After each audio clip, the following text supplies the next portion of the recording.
Caption বা thumbnail দেখে বুঝতেই পেরে গেছে যে আমরা আজকে আলিপুর জেল মিউজিয়ামে গেছিলাম। তো আমি শর্টলি হাওড়া থেকে কীভাবে যাবে সেটা একটু ডেসক্রাইব করে দিচ্ছি। হাওড়া থেকে এসে ইভান ধরবে, ইভানকে বলবে যে হাজরা মোড়ে নামাতে। হাজরা মোড় থেকে 2 মিনিট একটু হেঁটে এগিয়ে গিয়ে তুমি অটো পেয়ে যাবে, আর অটো তোমাকে পুরো আলিপুর মিউজিয়ামের সামনেই নামাবে। শিয়ালদা রাস্তাটা আমার ঠিক জানা নেই, তবে যাদবপুর থেকে এলেও সেমভাবে তোমরা যেতে পারো। ইভান এখানে আমি আর মা টোটোতে উঠে পড়েছি। তারপর আমরা পৌঁছেও গেছি আলিপুর মিউজিয়ামের সামনে। তো রাস্তা পার হয়ে যাওয়ার পর ঢুকেই তোমরা দেখতে পাবে এখানে সময় কী হয়, কত টাকার টিকিট, এসব। তো মা এখানে এগিয়ে যাচ্ছে টিকিট কাউন্টারের দিকে, আর এটা হচ্ছে মেন এন্ট্রান্স। তো এখানে আছে কফি হাউস, আর এখানে আমি তোমাদের জুম করে দেখাচ্ছি যেখানে বাইরের খাবার অ্যালাউ না। যদি লাইট শো তোমরা দেখতে চাও তাহলে 100 টাকা করে টিকিট, আর যদি নর্মাল মিউজিয়াম ঘুরতে চাও তাহলে 30 টাকা করে টিকিট। তো আমরা ভেতরটাই ঢুকে গেছি, মা এখানে টিকিট কাটছে। আর এটা হচ্ছে একদম ভেতরে ঢুকে প্রথম জায়গাটায়, মানে দেখলেই চোখ জুড়িয়ে যাবে, এত সুন্দর করে ওখানে প্রত্যেকটা গানের লাইন কোডগুলো লেখা ছিল। আর একটা মৃদু গান সবসময় গোটা রাস্তা জুড়েই বাজতে থাকবে, তোমরা শুনতে পাবে। এখান থেকে অনেকটা গান বাজছে। তো চলো এগোনো যাক। আর রাস্তাটা অনেক বেশি ফাঁকা ছিল, কারণ এদিনকে প্রচণ্ড বৃষ্টি হচ্ছিল। তো তেমন একটা ভিড় ছিল না, তাই জন্য আমার ঘুরে খুব ভালো লেগেছে। মানে ভিড় থাকলেও ঘুরে ভালো লাগে, কিন্তু এই ক্যামেরা নিয়ে ভিডিও করাটা তো আর হয় না। তো ফাঁকা রাস্তায় আমি সুন্দর করে ভিডিও করতে পেরেছি, আমার ভালো লেগেছে ঘুরে।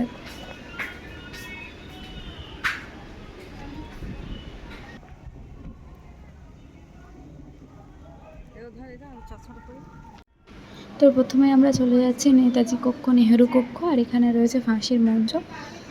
তো তোমার ডান দিকে থাকবে তোমার কক্ষগুলো। তো চলো প্রথমে ওখানে যাওয়া যাক।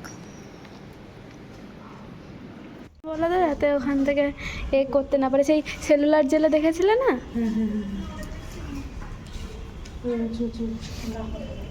মানে ওখান থেকে যেন তালা খুলতে না। তো আমি এখানে একটু ঘুরে ঘুরে সব কক্ষগুলো দেখছি, আর মা আমার ভিডিও করছে।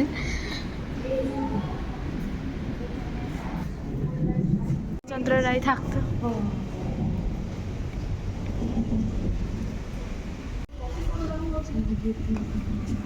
1930 সাল থেকে 1931 সাল অবধি এই কক্ষে ছিল। এখানে কে থাকতো?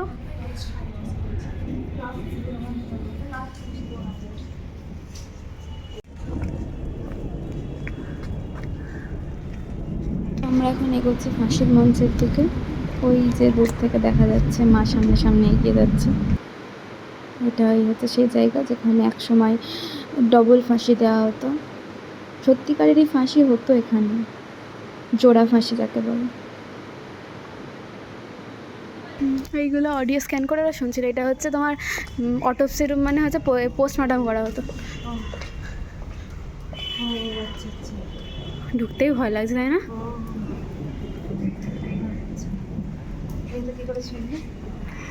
ফাঁসি হতো,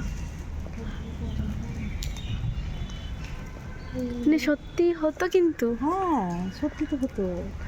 এখন আর হয় না, এখন তো মিউজিয়াম হয়ে গেছে। আর সাউন্ড হতো না, সব জায়গায় ওরকম অটো স্ক্যান করা আছে। তো যখনটা ভিড় যাচ্ছে ঠিক না, ঠিক আছে, কোনো সমস্যা নেই। এটা তো তবে তো রেকর্ড করে দেবে।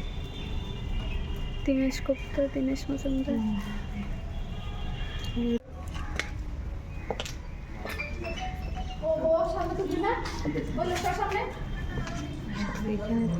দীনেশ গুপ্ত থাকে, এখানে রাখতো, আর তারপর ওদের ফাঁসি দেখাতো, তারপরে ফাঁসি হতো ওখানে। আচ্ছা আচ্ছা, কালো বাবা, আচ্ছা, এতদিনের জানা সার্থক হলো। আচ্ছা, পুরো সেলুলার জেলের মতো, জানিস? সেলুলার জেলের মতো উপরে একটি করা আছে।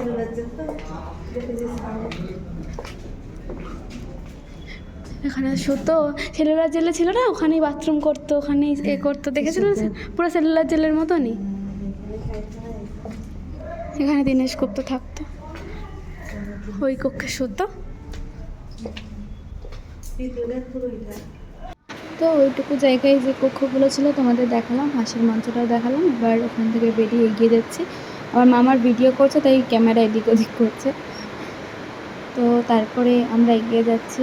এখানে রয়েছে জওহরলাল নেহরু কক্ষ। চলে যাওয়া যাক। এখানে জওহরলাল নেহরু থাকতো, আর ইন্দিরা গান্ধী দেখা করতে আসতো 15 দিন ছাড়া ছাড়া। এখানে জওহরলাল নেহরু বন্দি থাকতো আর ইন্দিরা গান্ধী দেখা করতে আসতো।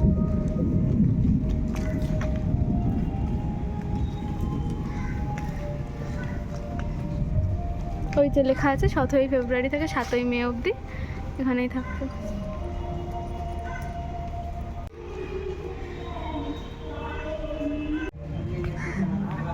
এটাকে গুদাম না, কাজ হচ্ছে। এটাকে গুদাম ঘর ছিল, এখন লাইব্রেরি হয়ে গেছে।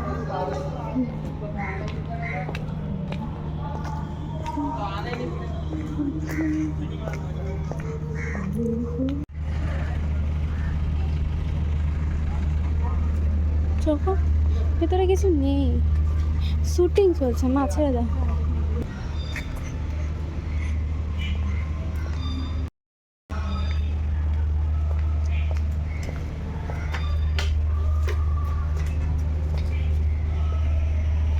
পুলিশের সব কিছু রাখা আছে, আর একার ছুরি বন্দুক।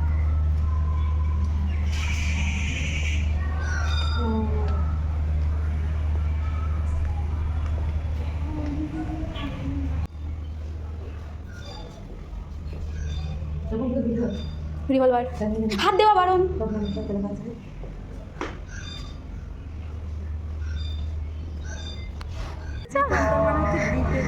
এখানে হচ্ছে ওয়াচ টাওয়ার, তো আমরা দেখে এসেছিলাম না। আর আন্দামানের এখানে পুরোটা আছে। এখানে সেলুলার জেল ডুপ্লিকেট করা আছে। কি চলো।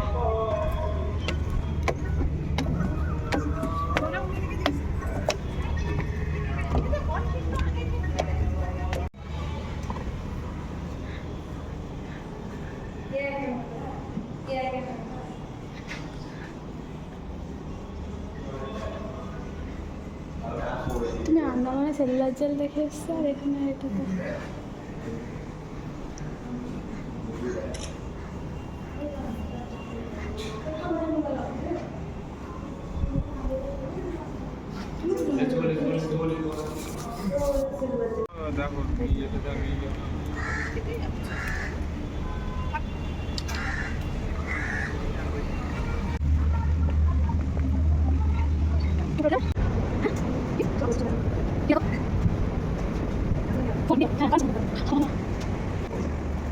এগুলো সব পড়ে যাবে না।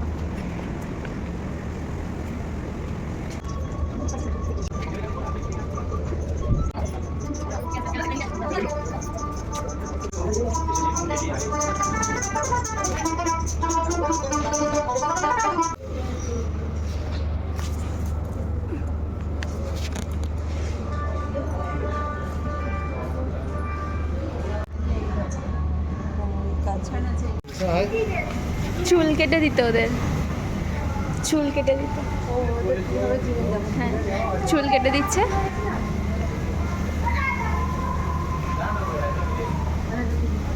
মারতো ওদের।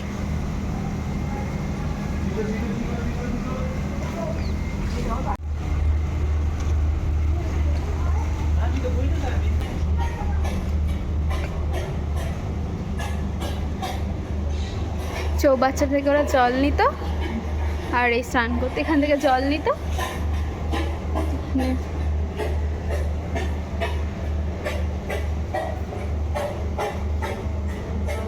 দেখো ডামিগুলো আছে বলে কিছু মনে হচ্ছে না, কিন্তু একটা মানুষ ছিল, বেডগুলো কত ছোট, তাই না?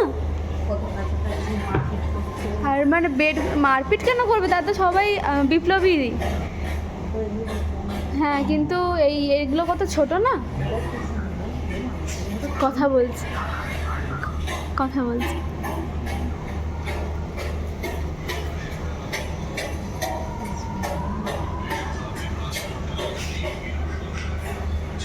বেডগুলো কতই ছোট ছোট সরু সরু। এই যে ও হয়তো হেড, তাই ওর হাত পাটিয়ে কথা বল।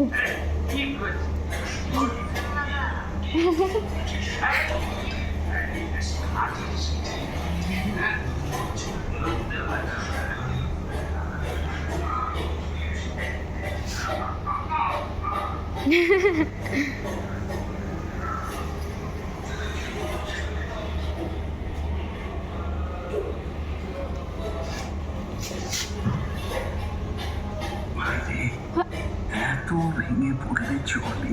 ওইটা ফুটছ কাঠগোলাপগুলো তো সুন্দর হয়েছে। এক মিনিট এক মিনিট।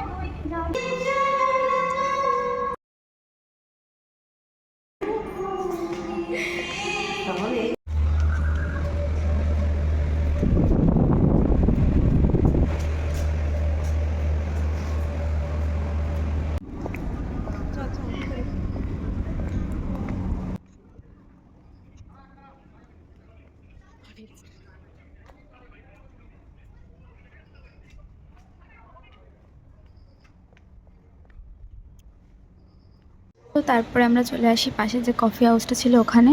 আর আজকের ঘোরাটা একদম ওর ছিল, এই কফি হাউসটা একদম ওই জায়গাটার পাশেই আছে, তোমাদের তো প্রথমে ভিডিওতে দেখিয়েছি।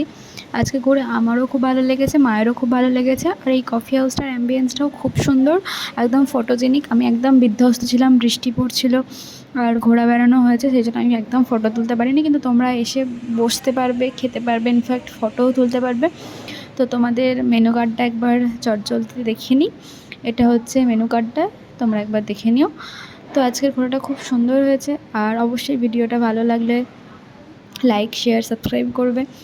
আর আমি রেকমেন্ড করছি যারা ছোট বড় যারাই আছো তারা এখানে আসতে পারো, কারণ আমার পার্সোনালি জায়গাটা খুব ভালো লেগেছে। তো আজকের মতন টাটা, টেক কেয়ার।